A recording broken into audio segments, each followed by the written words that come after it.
Sahabat ulasan, Ketua PWI Batam dikeroyok sejumlah orang saat ia menyampaikan pandangan mengenai pentingnya sertifikasi wartawan sesuai ketentuan Dewan Pers pada forum bertajuk Klarifikasi Pers. Siapa pelakunya dan apa motifnya ya?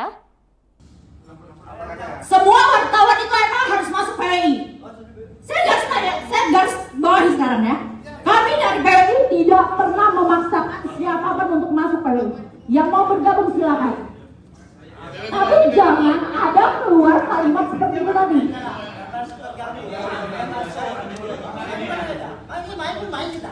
Saya nggak terima kayak gitu.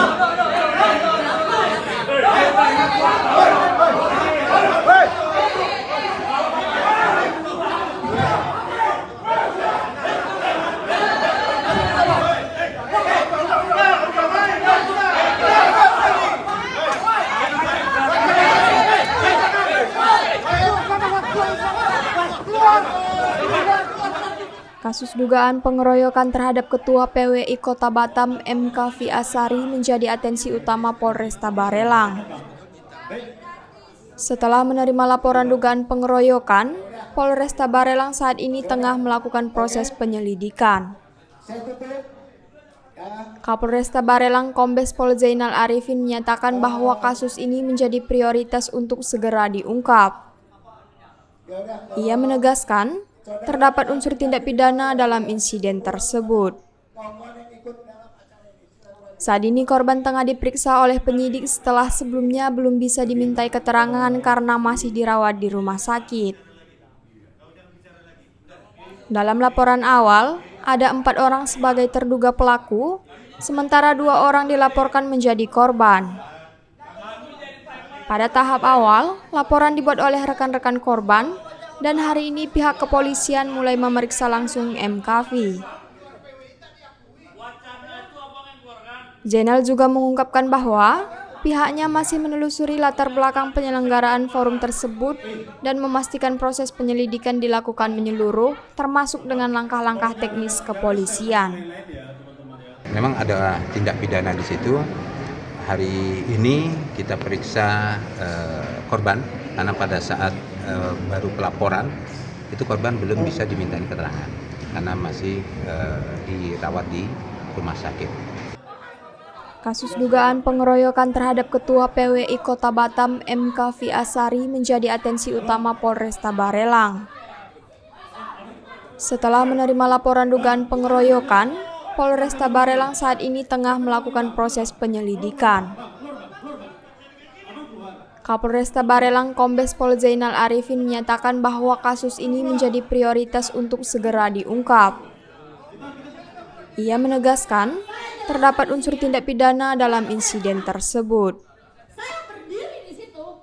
Saat ini korban tengah diperiksa oleh penyidik setelah sebelumnya belum bisa dimintai keterangan karena masih dirawat di rumah sakit. Dalam laporan awal, ada 4 orang sebagai terduga pelaku, sementara 2 orang dilaporkan menjadi korban. Pada tahap awal, laporan dibuat oleh rekan-rekan korban, dan hari ini pihak kepolisian mulai memeriksa langsung M. Kafi. Zainal juga mengungkapkan bahwa pihaknya masih menelusuri latar belakang penyelenggaraan forum tersebut dan memastikan proses penyelidikan dilakukan menyeluruh, termasuk dengan langkah-langkah teknis kepolisian. Insiden pengeroyokan itu terjadi saat berlangsungnya forum bertajuk Klarifikasi Pers, yang awalnya dimaksudkan sebagai ruang diskusi terbuka terkait narasi wartawan bukan preman, yang selama ini digaungkan PWI Batam. Forum tersebut dihadiri sejumlah pengurus dan anggota PWI. Namun situasi memanas saat M. Kafi menyampaikan pandangan mengenai pentingnya sertifikasi wartawan sesuai ketentuan Dewan Pers sebagai upaya menjauhkan profesi jurnalistik dari praktik-praktik tak etis. Namun pernyataan itu memicu ketegangan hingga akhirnya terjadi kericuhan. Dalam rekaman video yang tersebar luas, Kafi terlihat mendapat pukulan dari beberapa orang sebelum akhirnya dievakuasi dari lokasi. Dari Batam, Kepulauan Riau, Randi Rizky, UTV, mengabarkan. Waduh, nekat sekali ya para pelaku beraksi di tengah keramaian. Saksikan New News setiap hari, jangan lupa like, komen, dan subscribe.